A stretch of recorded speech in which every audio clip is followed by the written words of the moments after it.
Great. Okay. Thank you. Thank you so very much, everyone. Good afternoon and welcome to our last research conversation this spring semester. Thank you for joining the College of Education to celebrate faculty research and many good work going on in the College of Education. Today, I have the privilege of introducing the Dean of the College of Education to you, Dr. Karen Thomas Brown. She's the Dean of the WSU's College of Education. She was previously a professor in the College of Education, Health, and Human Services at the University of Michigan, Dearborn, and most recently an Associate Dean for Diversity, Equity, and Inclusion in the College of Engineering at the University of Washington in Seattle. Dean Thomas Brown is a recognized national leader in alternate pipelines for teacher certification, capacity building, and success by the Department of Education. She has partnered with industry leaders and sponsors for graduate student STEM initiatives such as Meta Day and the Amazing Elevate Fellowship. She is a visionary leader and champion for diversity, equity, and inclusion work. Today, she will speak on No Easy Road, the fight to stay, teach, and belong. Please join me in welcoming Dean Karen Thomas Brown. Thank you, Karen. Over to you. Thanks all. I am super excited. I was telling the few people who were on earlier that I'm really excited to talk about this stream in my research. So, I know Shola wanted me to talk about my research vision for the college. What I'll do is I'll focus on the research in the talk, and then if you have particular questions, we can field them at the end. Also know that I'm going to talk a lot about my research vision in the all college meeting in 4 weeks. So we can talk more about that then, but I'm super excited to talk about this. Before you know what, let me share my screen while I'm telling you more. So the research I'm going to be talking about today is just one stream in the work that I've been doing. When I was hired in Michigan, one of the things that I was worked out in my contract was that I was allowed to still do research outside the field of education. And because of where my degrees sit, I was allowed to do some social science research, and also STEM research. And so this represents my social science stream of research and the kind of stuff that's really near and dear to me. So this particular topic, No Easy Road, the fight to stay, teach, and belong, is a part of my migration studies research that looks at neoliberalism and intersectionality as some of the core theoretical pivots. And so, I've published a lot on this work, and most of this sits in a book that I have a book contract for that I just haven't had the time to turn my copy edits in. So you get to get an advanced preview of some of it. So back in 2011, I became really interested in finding out about how migrants and professional migrants from Jamaica were faring when they moved to foreign countries. And so I came up with this grand research proposal that was funded. And what it allowed me to do was to travel not just across the US, but also into Canada and the UK to interview various professionals who had migrated for different reasons from the island. And what we're going to talk about today is just one small subset of that group, the teachers that I had interviewed, and what were the outcomes from those conversations.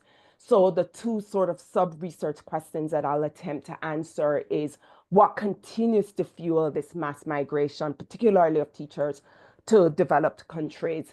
And what are the consequences of this pattern of migration, not just on the island and the education system there, but more so on the teachers, those individuals who actually make the move? So this research is a testament to the resilience of Jamaican teachers who left behind their complete life, the familiar setting, There are some teachers that I interviewed who left tenured teaching positions to take up uncertain positions in the US. They also encountered barriers that many of them did not anticipate. So, battling visa systems and visa restrictions. And to a large extent, they encountered inequities in race and gender that they did not experience during their socialization or their education, nor had they anticipated. But they did it because a lot of them have families and the hopes of their families that sits on their shoulders quite literally. So, what we're going to talk about today is just one aspect of the research, which is a compilation of their stories. And the stories, I've sort of summed it up as dreams they've chased and the sacrifices they've made, but more importantly, their unbreakable spirit. And the thing that stood out to me the most, which is their refusal to break to a system, but to rewrite their stories on their own terms. So you will hear four stories in today's presentation. Two of them, the longer ones, are audio. I put the words there because they do tell the stories in their Jamaican accent. So you can follow along in the broken English version that I translated, and two that are super short. Some of the things that will sort of sit with you is when I interviewed these teachers, it was hard for me, and I'll talk a little bit more when I get to my research methods, not to jump up and celebrate when they told me about their wins, or not to start crying when they told me about the things that were really hard for them. And you're going to see some of that, some of the heartbreak that shows up, but also some of the amazing wins that they experience. But the core of it is that migration is a harsh reality. It's a harsh reality on the losing society. It's also a harsh reality for the migrants themselves. And it's a harsh reality when they sit in certain spaces where they're not necessarily supported. And what you will see is authentic stories. And I'll talk to you a little bit about how I managed to get those stories authentic because that was a coincidence. It wasn't planned. I didn't think that they would be completely authentic with me. But once they started, when they met me and realized who I was, and they started talking, it was the floodgates opened. So, what are the driving forces for migration? From a epistemological perspective, we're talking about differential socioeconomics. Think about this for a minute. This morning, I got up and I grabbed my phone because I wanted to see what the exchange rate was. The exchange rate is $1 is equal to $156.59 Jamaican. That's a really critical context. And what that means is when we talk about differential economics, it's not like they don't have jobs in Jamaica, but a typical teacher, having spent 3 years at Teachers College, 3 years in a bachelor's degree program, 1 year at a master's degree program, 5 years in a PhD, can earn the equivalent of 30,000 US dollars or less once we do the math. And we're talking about differential economics like that because everything the island does is actually denominated in US dollars. And that's a consequence of political decisions made in the late 1970s and 80s. There's a notion of the American dream, which is also a broad theme and also a sort of contextual point. But it's not the American dream that an American who's born in America thinks about.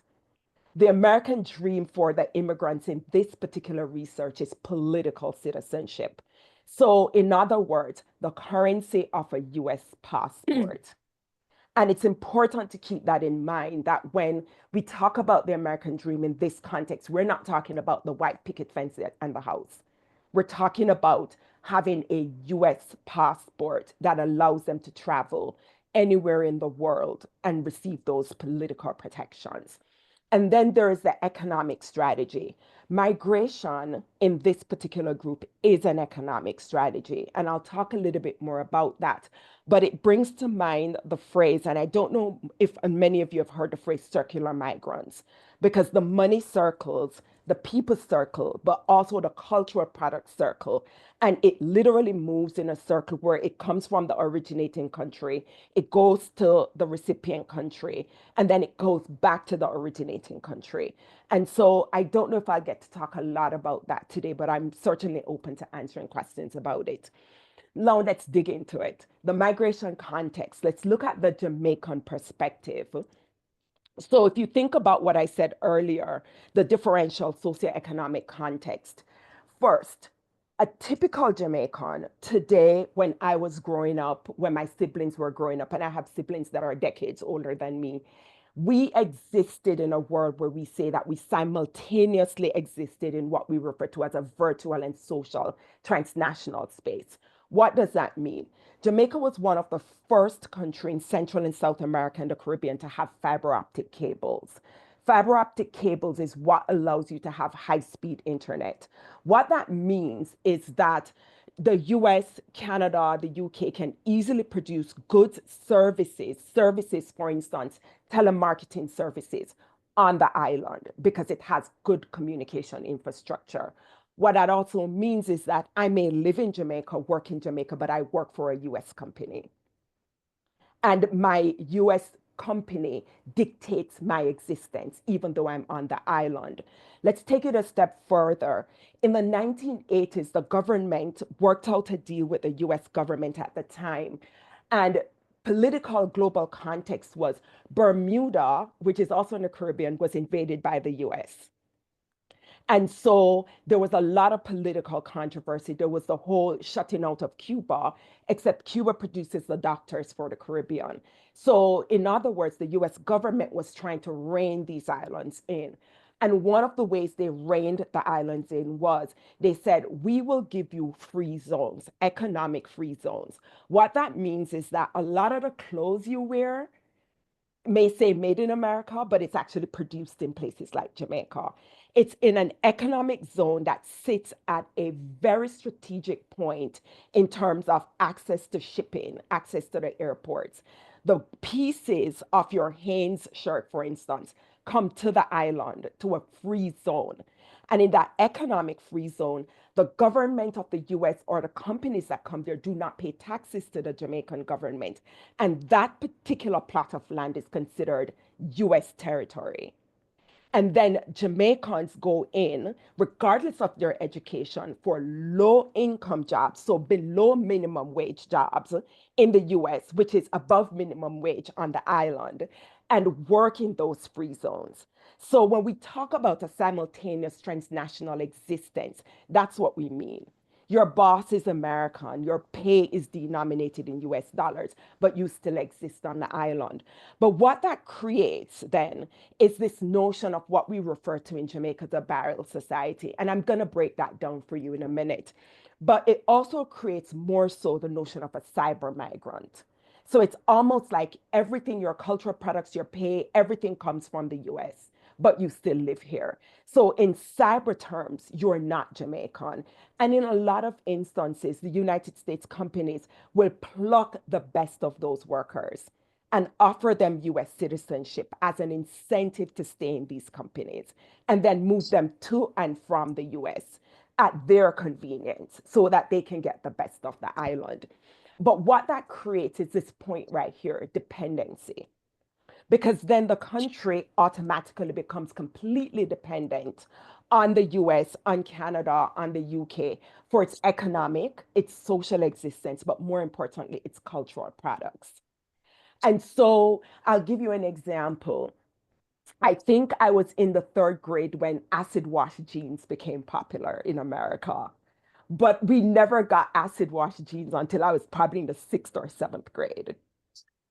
That was when I was growing up. Now, if a piece of fashion becomes popular in America, it is in Jamaica the next day because chances are that was where it was made. And so it's almost that even the products you consume, not just the tangible one, but also those intangibles, come from the US. Then there is the notion of obligatory remittances. Remittance is a new phrase to people who have never had to deal with international spaces. Remittance refer to what you voluntarily or obligatory give back to your home country in exchange for your absence. And I'm going to talk a lot about that. Now, here's another context to the teachers that I interviewed. In 2000, the early 2000s, so we're talking 2000 to 2005, Jamaica lost 250,000, 250,000 teachers. Now, if we think about that for a minute, Jamaica has a literacy rate of sixth graders of 99%. There were significant investments made in education.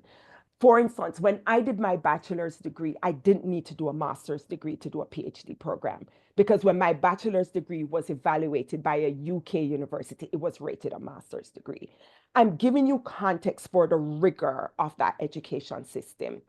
And so if the government pays one third for each person that goes through that system, but loses 250,000 of those teachers who are supposed to take care of those students, imagine the impact on the education system on a small island that has a maximum of 3 million people. So, just to give you some context of what we're talking about, and in the early 2000s, we lost 250,000. Almost all of them went to North Carolina, New York, South Carolina, and Georgia, and a few were in Florida because somehow urban schools started realizing that to fix their teacher shortages in America, they could simply come to the Caribbean and pick off our best and brightest. And so I became really curious about that. And then I went back to an old theory that was created in 1990 by a woman named Dr. Crawford Brown, who described the children and the families left behind as barrel, meaning that we were relying on tangible products. And I'll explain some more as I go along. And so, if you think about it, I started to ask the question when we lost so many teachers, and this is just the teachers, we're not talking about the nurses and the doctors and and the engineers, what percentage of the population was impacted? And what I discovered that 70% of all households in Jamaica have one dependent, adult or child, left behind as a result of that accelerated recruiting migration move that took place in the early 2000s. So as I was curious about it, back in 2011, 2012, I got in tenure and I decided I wanted to write on the thing I loved the most, which was this topic. And so the first thing I did the summer right after I got tenure was I sent out a social media. I went on Facebook. We didn't have Instagram then. So I went on Facebook and I said to everybody in my Facebook, I want to write about this. Do you know anybody with any stories, people that I can talk to? I'd love to find out about what are people's experiences. Within, I would say, about a 1 week period, I compiled 50 people, the names and contacts were 50 people. And I'm talking email, phone, that sort of thing. So I got 50 contacts. The next thing I did was I looked at that as my universe instead of my population. Because for the most part, these were people who were, it was convenient to reach back out to me. Or they had said somebody, there's a couple of people who would say, oh, I know someone who knows someone who knows someone. So it was snowball sampling. And I didn't want that to be my only sampling method. And so what I did was I pulled from that convenience and snowball sampling, and I said to them, I want to phone screen. And so I phone screened, and back then it was Skype. It was Skype. So I was Skyping, I was texting, and I was DMing people for my phone screening to figure out, and just by asking a few questions. So my typical phone screen was anywhere between 7 minutes to 10 minutes, just to see if they had any really nuanced stories that we could use. And from that phone screen, I then identified who my theoretical, or some people refer to as my purposeful sample was. Because I was looking particularly for professionals. I wanted people who didn't get married for a green card. So I didn't want people who came to America via a family reunification visa. That's what married for a green card means. I wanted people who came to America particularly on a J1 or H1B visa and then transitioned to citizenship because those were the stories that are missing in the literature. I then traveled to maybe about 7 different states in total. Honestly, I intended to interview about 25 to 30 people. I booked about 25 to 30 people across those states. I ended up interviewing about 60 people because there are days, one of the things that I said was I wanted them in their authentic environment. So I was doing bookstores, coffee shops, and schools. And because it was mostly teachers, I wanted to come to your school, maybe watch you teach a class, interact with you, and then sit down to do an interview. But I would show up and there'd be one teacher, but there are four other teachers in a room. And they wanted to be interviewed too, and they wanted to tell their stories. And before you knew it, what was supposed to be about 20 to 25 to 30 people turned into over 60 people. The interview itself was a very long document. I organized it thematically. So I picked out the themes, and that was all based on the literature. And I asked open ended questions. So I'd say things like, tell me about when you learned about the program that you came to America on. Describe the day you went for your visa. Just tell me the story of the day you went for your visa. Or describe what it was like the first 2 weeks when you came to America and you were in that classroom. Because I wanted them to just tell me. I didn't want to say A, B, C, D, E. I didn't want a quantitative analysis. I wanted a qualitative analysis and a deep dive into what they had to say. And what I did was, this was the hardest part. I think anybody who has interacted with me knows it's hard for me not to show emotions. I tend to smile or I'll show a facial expression. And I have friends who would message me all the time and say, Karen, fix your face. If I'm in a Zoom and I'm making a face because somebody's saying something that I think is just ridiculous. But this was hard because here I am sitting in front of people. They're crying, they're laughing. You name the emotion, they're angry. And they're telling me these stories, and I can't judge.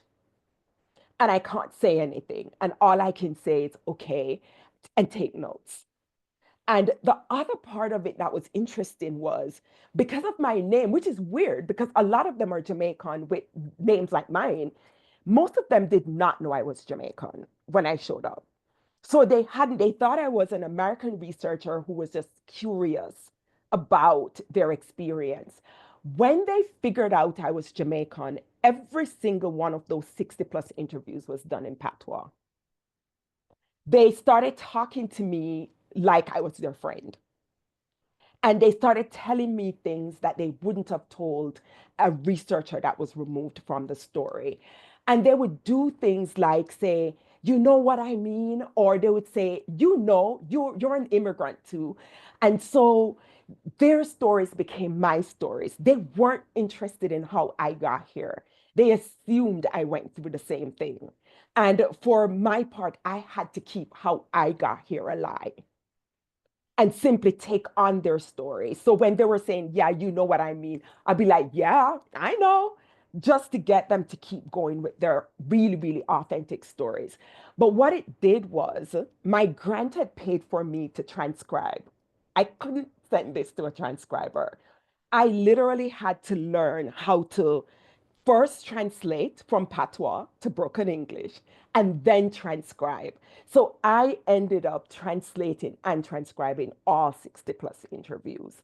And I tell you, there are days I would sit in my office at work and I'm transcribing and I'm laughing or whatever. And people come up to my office because they wanted to hear what it is I was listening to that was eliciting those emotional response. And I shared it with a couple of my coworkers and at the time, and they were just blown away by the stories that these people shared with me. But more importantly, I wanted validity for this research. So my validity test was interrelational coding. So what I did was after I did everything and I coded my stuff and I hand coded everything, I then sent it off to a group of teachers. There was a group of teachers that I met at a conference who were living in Australia. And I sent it to them without telling them anything. I just said, these are the transcribed interviews. If you want the audio, I can send the audio as well. Tell me what ideas, what codes are popping up. Tell me if the story is rings authentic. I also did the same thing with a group of teachers that I had contact with in Jamaica. So the authenticity and the validity of the work came from other people who were not a part of the study, actually reading and validating every single story. After that, I then applied the theoretical framework. The theory that I use to analyze the work is intersectionality. And if you've never heard of intersectionality, it's a phrase coined by Crenshaw in 1989. It really looks at the multidimensionality of people's identities and how those identities influence lived experiences. And usually with intersectionality, it is just race and gender. But what I found with intersectionality for this study was it applied to race, gender, class, sexual orientation, sexuality, because homophobia is a big issue in the Caribbean. And so intersectionality was really, really important in helping me break out how my codes were lining up. And under this intersectional analysis, the participants' experiences were really critical because what they were doing was they subverted their race and gender binaries within their various identities. And then they elevated what they thought were their significant identity. One of the things I learned from them was I think that was the day I started saying, I'm Jamaican, but I carry a US passport. And I started saying that as a result of this experience, because once I realized the political currency that they applied to a US passport, while at the same time still telling people, I am Jamaican, and that Jamaican was not applicable to their political citizenship, it was applicable to their cultural identity. I thought, yes, I'm taking that. That's who I am. That's what I'll be moving forward. Here are some of the other theoretical perspectives that apply as well as emerged. Neocolonialism. Well, we won't talk a lot about neocolonialism today, but I'll dive a little bit into the neoliberal factors that came up. So, neoliberalism did come up. Internationalization and international participation also came up. And something that I didn't expect, dependency. And again, if you are steeped in this body of neoliberal work, you'd have known Walter Rodney, How Europe Underdeveloped Africa. And that's a globally banned book. I had to find that book in order to analyze these stories because dependency became a critical theme. Now let's look at the context. If we talk about neoliberalism, what am I talking about? Neoliberalism is a series of political theories, but also political agendas that's pushed really by the IMF, the International Monetary Fund, and the World Bank. Neoliberalism imposes political ideals, usually Western political ideals, on developing countries in an effort to get us to walk in line.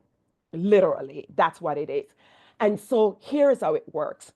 Poor countries come into independence in the 1960s. So most African, Asian, and Caribbean and South American countries shed their colonial lords, which is Europe mostly, during the early 1960s. They tried having independent economy, but found that the physical infrastructure was not built to support independence. The physical infrastructure is actually built to support exporting primary goods to Europe in exchange for manufactured goods. Basic economics, we're sending cheap stuff for expensive stuff. Basic economics, we're going to fall behind and have an economic deficit. So in the late 60s to early to mid 1970s, the IMF, International Monetary Fund, and the World Bank began lending money to these poor countries to get them out of poverty. In exchange, the IMF then imposed the political principles of structural adjustment packages. We refer to them as SAPs, and foreign direct investment and devaluation. Quickly, structural adjustment package is a political agenda that says that you must operate like your lenders do. So all your political decisions must go through the IMF and the World Bank. And I'll talk a little bit about some of those packages. Foreign direct investment. They want foreign entities to come to these countries and invest in them. In other words, it looks good on paper, but what it means is that we're selling off our assets. For instance, don't know if you know this, in 1970, Jamaica was the #1 producer of bauxite in the world. That could make you rich. Bauxite is a red earth that is iron rich that is used to make every bit of metal object that you have. So, and it's light and it works well for airplanes. except under structural adjustment packages, the country could not invest in power systems to process the red earth into aluminum, so process alumina into aluminum. So they were forced to sell the dirt, which then get processed to build airplanes somewhere else. What happens is all those resources are now owned by a foreign company that then takes it and simply employs local people, give them some money, but don't invest in the country. Here's another example. You go on vacation to the Caribbean and you're in a great hotel, and you're like, why does this hotel have a Spanish name? Because it's actually owned by a foreign company that built it there, employs local, but invests the money back home in their country. That's what foreign direct investment looks like in reality. So on paper, it sounds great. In reality, no. And so what we have is a country of highly educated people who are poorly paid, and an economy that is declining, and a declining economy that doesn't have the power to make its own decisions because of structural adjustment packages. What does that lead to? Devaluation. As a child, I remember when $1 was equal to one Jamaican dollar. The more we had structural adjustment packages, the more the dollar devalued and the more we trade in US dollars. So if I'm trading in US dollars, for instance, and you sell me a bottle of coconut water for $1 US, it's $1 to you. For me, this morning, it was $56.59. 100, sorry, $156.59. So in other words, we're buying in US dollars. So if you think about it, it is not a recipe for growth. Here are some of the things that was abolished. Food subsidies. As a child growing up, I literally remember when the government subsidized the cost for basic food. So eggs, cornmeal, flour, chicken, that was subsidized by the government so that people could have nutritious meals. I went to a primary school called elementary school in America where we were given free lunch. You got a bun, you got cheese, so your starch, your protein, and you got a little carton of milk. That was wiped out. The structural adjustment packages said that the government was paying too much money on food subsidies and it had to stop. Rapid devaluation, meaning that the poorer we got, the more the value of our dollar declined, which is why we went from $1 to $1 to now 156 to 1. Escalating food prices, because if we're buying food from America and we're buying it on a devalued dollar, we're paying more. Then we have low income due to austerity measures. Some of the austerity measures was for about 10 years, government employees did not receive salary increases as one of the structural adjustment packages, while the government was paying 75 cents on every dollar as debt repayment. So only 25 cents went back to the economy. Add number 8 point, growing informal economy. The government can't increase salary. The government can't hire. Private sector is coming in and hiring at low wages and taking that money to their home country. We have what we call the informal economy. So somebody who gets up and says, I'm not paying taxes to the government anymore, guess what they do? They open a grocery shop around the corner. So you go to third world countries and you see these people with small packages of clothes and food and different things selling on the side of the street. That's the informal economy. And it means they're not paying taxes, but they're subsisting. Contextualize all of that, and you go to college for 6 years and you're a highly qualified teacher, and you say to yourself, hey, if I stay in Jamaica, I make 30,000 US. If I go to the US, my starting salary is 45 to $55,000. What are you going to do?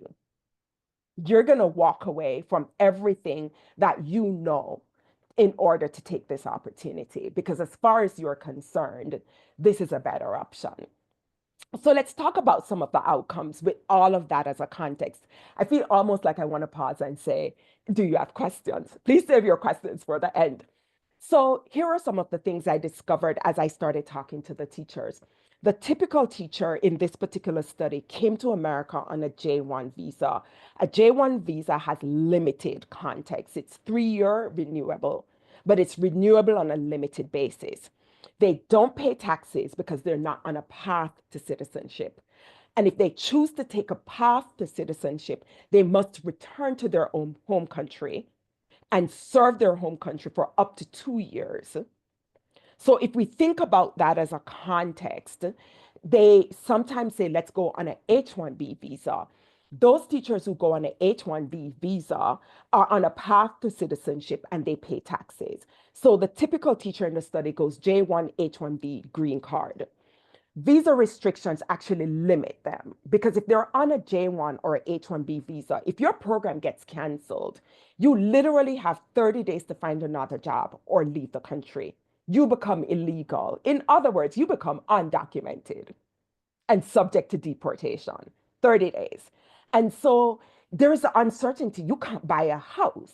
If you have a car, you can't invest a lot in it. If you have money in like 401k and Social Security, you are prepared to lose access to that money.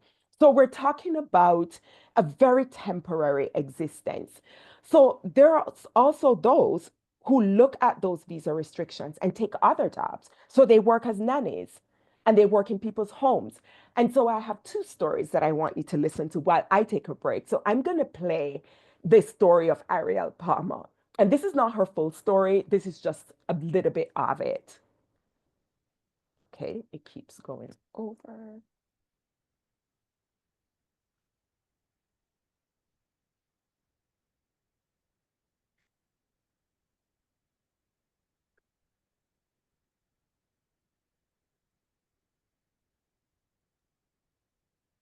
Aaron, is it playing? Because I can't hear. You can't hear it? No. Did anyone else hear it?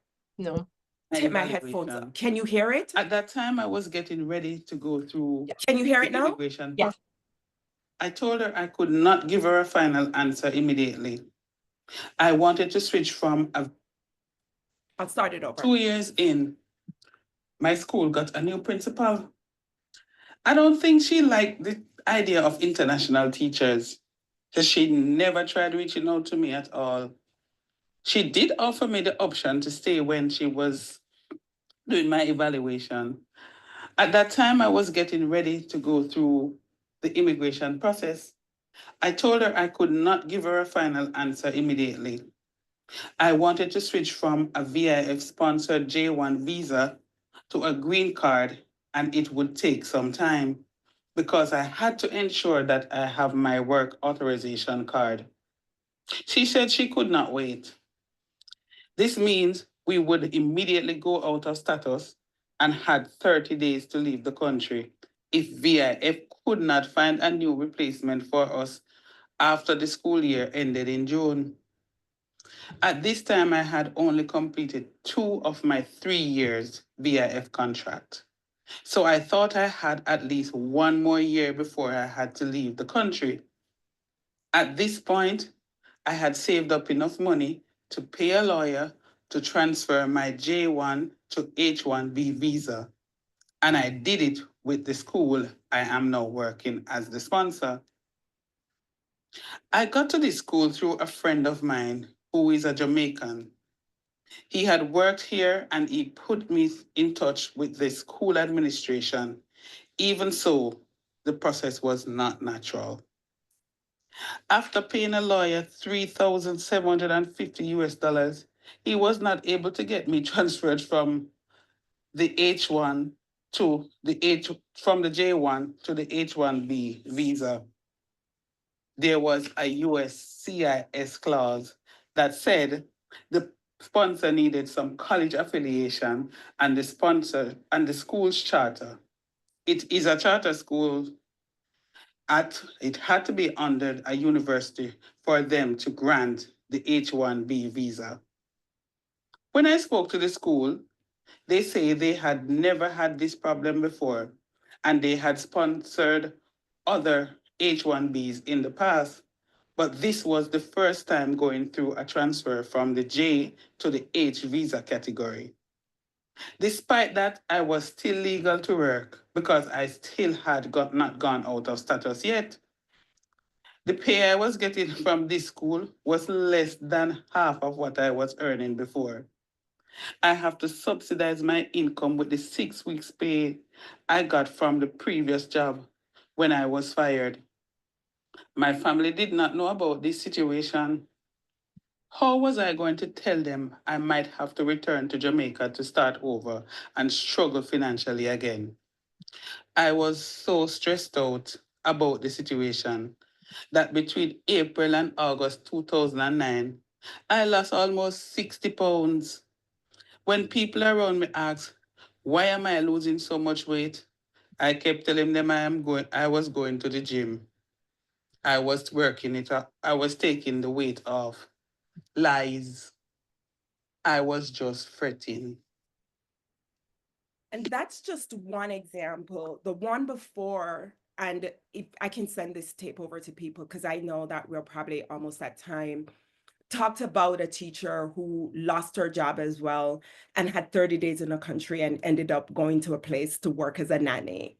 And so I wanted you to first get their stories. But one of the things, and one of the themes rather that came out of that was obligatory remittances. Migrants are often forced to send money back. So, and take on these lower paying jobs or lower status jobs as a way to participate transnationally by sending money to their home country. What do we mean by remittances? Remittances usually starts out as money, but it's also goods and services that we provide as an immigrant to our home country tax-free. So I can send money home for a party, for a medical event. It doesn't matter. Sending money back is considered remittance. In 2022, Jamaica earned $3.4 billion in remittances from the US alone. In 2023, when the numbers were ran for January to November, and we know December is one of the highest remitting months, the country had already gotten $3 billion. And if we look at year over year, what we do with remittances as immigrants is we're propping up an economy. Here's another migrant story as an example. This person, Sandra Brown in New York, says she supports a younger sibling. She spends at least $12,000 on 2 trips, so $6,000 on each trip each year to go back to Jamaica. She gives her brother about $250 per month. Multiply 250 by 156, and her expenses are about $2,400 here. But when you look at that, that adds up to a lot of money. And then Juliet Cross was in Washington, D.C. She talked a lot about the fact that she does give a lot of money back. Juliet was sending home $500 per month to her elderly parents. But Juliet was conflicted because she considered herself a brain drainer. Juliet has a master's degree from Columbia University and decided to stay and become a teacher in America because she couldn't earn that money if she had gone back to Jamaica. Here's a breakdown of what money is used for when remittances are sent. And this demonstrates that the money doesn't go to the economy to grow the economy. It goes to simply subsist. The largest percentage of it goes towards savings, but that's only 10%. You have 7.8% that goes to medical. There's a larger percentage at the bottom, sorry, it's 20% that goes to food. 15% goes to education, 21% goes to utilities. I can tell you in my own personal experience as a child that all my older siblings had migrated, and they were the reason I went to college. Because then whatever they sent back, like literally each of my older siblings took on each of their younger siblings and would send money back monthly. And that was the money we used to pay bus fares for school, lunch for school, uniform for school, books for school tuition. And so when we think about what remittances does is that it continues to create this circular pattern where my siblings help me, I'm supported, I'm educated, I'm good. I leave, I support somebody else, they do the same thing, and it becomes this circular pattern. So it's not even a simplistic circular pattern, but more one of a spiral. As shown in the previous slides, remittances do not get reinvested, as I just mentioned, but more so it's used as a form of compensation. This then takes us to the notion of left behind, because similar to how my siblings left me and my younger siblings behind, as I mentioned earlier, over 70% of Jamaican households leave a child or a dependent behind. And this data is old. It actually came from UNICEF in 2000. So I don't know if the percentage have gone up significantly in the last couple of years. But here's what we have found. More than 50% of the migrants are women. women tended in this pattern to be more likely to move because women tended to be more educated on the island. Women outnumber men in higher education 3-1. And so once a woman becomes educated, she leaves. So we're talking about moms, right? So if the mothers are leaving, does the economic gain to the island outweigh the impact that is left behind when the children are left or when older parents and older adults are left? So Crawford Brown, as I mentioned earlier, came up with this idea of a barrel. I kid you not. This is what a barrel looks like. A typical Jamaican will pack a barrel that looks like this with soaps, food, clothes, anything they can, and they ship that to Jamaica. And it's cheaper to do that than sending cash. Because remember, the cash gets divided by 156.59. So it's easier to buy something cheap at Walmart or a dollar store or whatever and ship it back home. The barrel started out as a way of saying, I am not there, but I can still take care of things. What it evolved in over the last 30 years is a barrel society, a society that now becomes dependent on these to actually exist. And so it created a form of dependency. So if we go back to Walter Rodney's theory, how Europe underdeveloped Africa.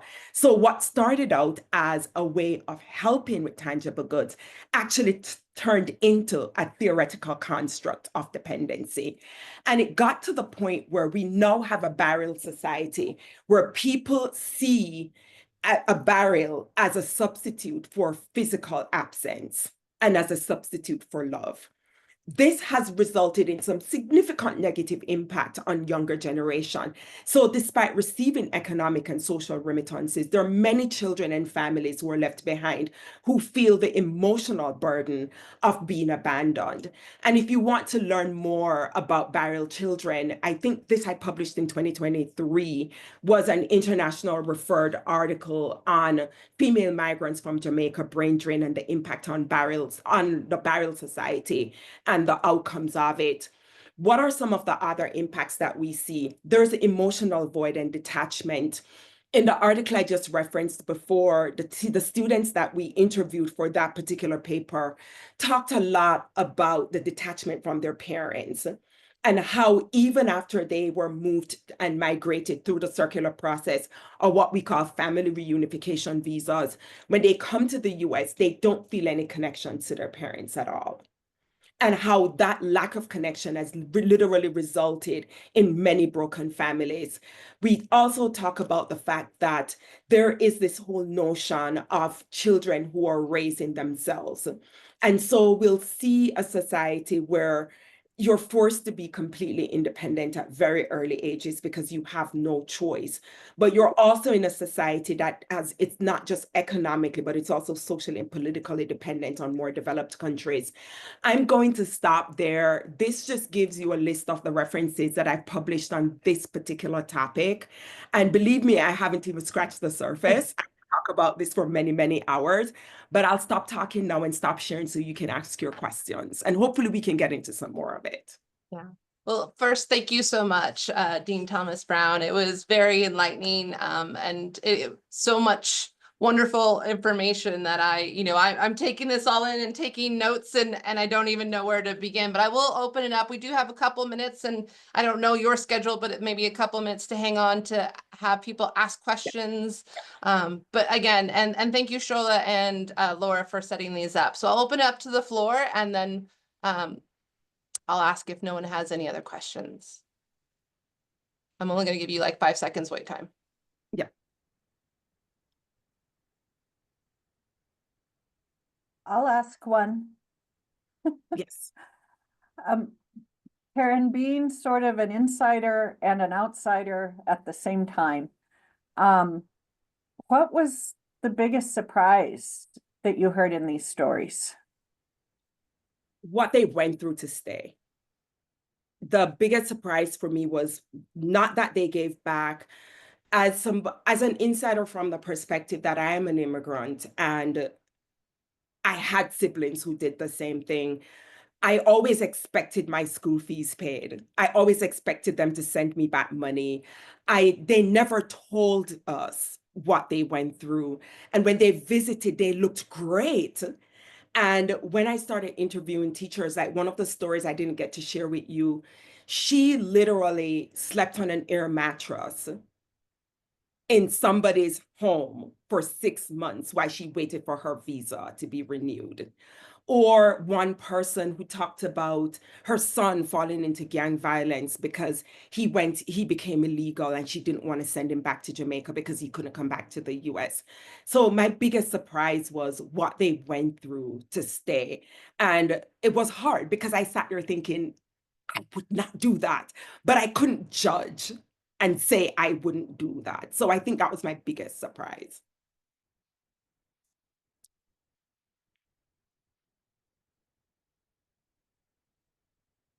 And I'm seeing the chat, by the way. Thank you all.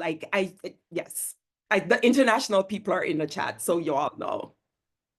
Yeah, I think the chat is blowing up with just accolades and, thank you so much for giving voice to this. And, for me as someone who was born in the United States, every time I hear of these stories, I learn so much more and I just gain a different perspective. So I appreciate you taking the time. I know you're in your busy schedule to be with us today, and I look forward to hearing more of these stories. And I'll give it time maybe for one more question and then we'll say goodbye. Come on, ask a question. I haven't scratched the surface. Ask a I question. know.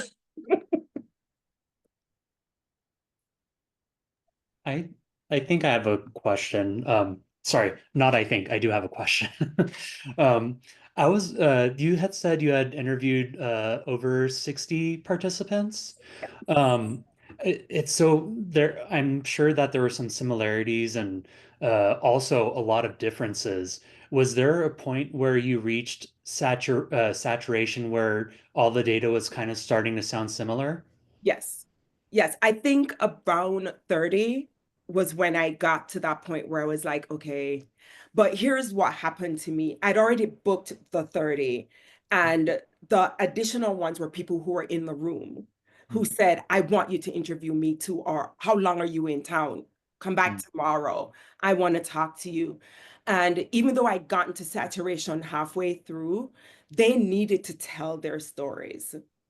And they saw me as somebody who could listen, and they needed to tell it authentically. They wanted to tell it in patois.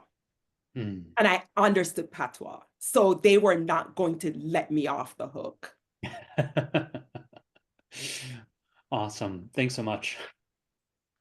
And thinking about that methodologically, it adds that next layer of validity, right? So that it didn't break beyond that 30, which is, as someone who thinks about methods, it's just really neat that there was the ability to do that. Because so often, Tony, we get to saturation and then we have no way to say like, but does it hold beyond that, right? Is there a different population there are a different group of individuals in my population that it doesn't hold for? And so it's really interesting that you were able to gather that. All right, and we're past time, so thank you all for hanging on. Karen, thank you so much for the presentation. It was enlightening, and if it's scratching the surface, I can't wait to hear more. So thank you all, and we'll see you next in the fall when we rejoin. That's Thank right. you for giving me the time to do this. Have a great day, everybody. Yeah, thank you so very much. Thank you everyone. so much. That was lovely. We really appreciate it. Bye-bye. Yeah.